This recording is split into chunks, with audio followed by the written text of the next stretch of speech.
demás. Con el buen sentido que tienes, fingir candor es algo bastante corriente. Se ve en todas partes, pero ser cándido sin ostentación ni premeditación, quedarse con lo bueno de cada uno, mejorarlo aún y no decir nada de lo malo, eso solo lo haces tú. Y también te gustan sus hermanas, ¿no es así? Sus modales no se parecen en nada a los de él. Al principio desde luego que no, pero cuando charlas con ellas son muy amables. La señorita Bingley va a venir a vivir con su hermano y ocuparse de su casa. Y o mucho me equivoco o estoy segura de que encontraremos en ella una vecina encantadora. Elizabeth escuchaba en silencio, pero no estaba convencida. El comportamiento de las hermanas de Bingley no había sido a propósito para agradar a nadie. Mejor observadora que su hermana, con un temperamento menos flexible y un juicio menos propenso a dejarse influir por los halagos, Elizabeth estaba poco dispuesta a aprobar a los Bingley. Eran, en efecto, unas señoras muy finas, bastante alegres, cuando no se les contrariaba, y cuando ellas querían, muy agradables, pero orgullosas y engreídas. Eran bastante bonitas. Habían sido educadas en uno de los mejores colegios de la capital y poseían una fortuna de 20.000 libras. Estaban acostumbradas a gastar más de la cuenta y a relacionarse con gente de rango, por lo que se creían con el derecho de tener una buena opinión de sí mismas y una pobre opinión de los demás. Pertenecían a una honorable familia del norte de Inglaterra, circunstancia que estaba más profundamente grabada en su memoria que la de que tanto su fortuna como la de su hermano había sido hecha en el comercio.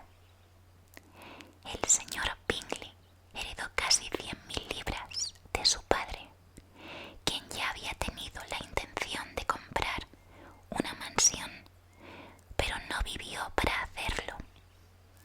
El señor Bingley pensaba de la misma manera y a veces parecía decidido a hacer la elección dentro de su condado, pero como ahora disponía de una buena casa y de la libertad de un propietario, los que conocían bien su carácter tranquilo dudaban el que no pasase el resto de sus días en Netherfield y dejase la compra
un joven Lucas que había venido con sus hermanas.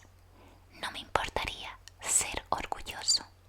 Tendría una jauría de perros de caza y bebería una botella de vino al día. Pues beberías mucho más de lo debido, dijo la señora Bennet, y si yo te tuviese, te quitaría la botella inmediatamente. El niño dijo que no se atrevería, ella que sí, y así siguieron discutiendo hasta que se dio por finalizada la visita. Capítulo 6. Las señoras de Longbourn no tardaron en ir a visitar a las de Netherfield, y éstas devolvieron la visita como es costumbre. El encanto de la señorita Bennet aumentó la estima que la señora Hurst y la señorita Bingley sentían por ella, y aunque encontraron que la madre era intolerable y que no valía la pena dirigir la palabra a las hermanas menores, expresaron el deseo de profundizar las relaciones con ellas en atención a las dos mayores. Esta atención fue recibida por Jane con agrado, pero Elizabeth seguía viendo arrogancia en su trato con todo el mundo, exceptuando con reparos a su hermana. No podían gustarle. Aunque valoraba su amabilidad con Jane, sabía que probablemente se debía a la influencia de la admiración que el hermano sentía por ella. Era evidente, donde quiera que se encontrasen, que Bingley admiraba a Jane. Y para Elizabeth también era evidente que en su hermana aumentaba la inclinación que desde el principio sintió por él, lo que la predisponía a enamorarse de él. Pero se daba cuenta con gran satisfacción de que la gente no podría notarlo, puesto que Jane uniría la fuerza de sus sentimientos, moderación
expresar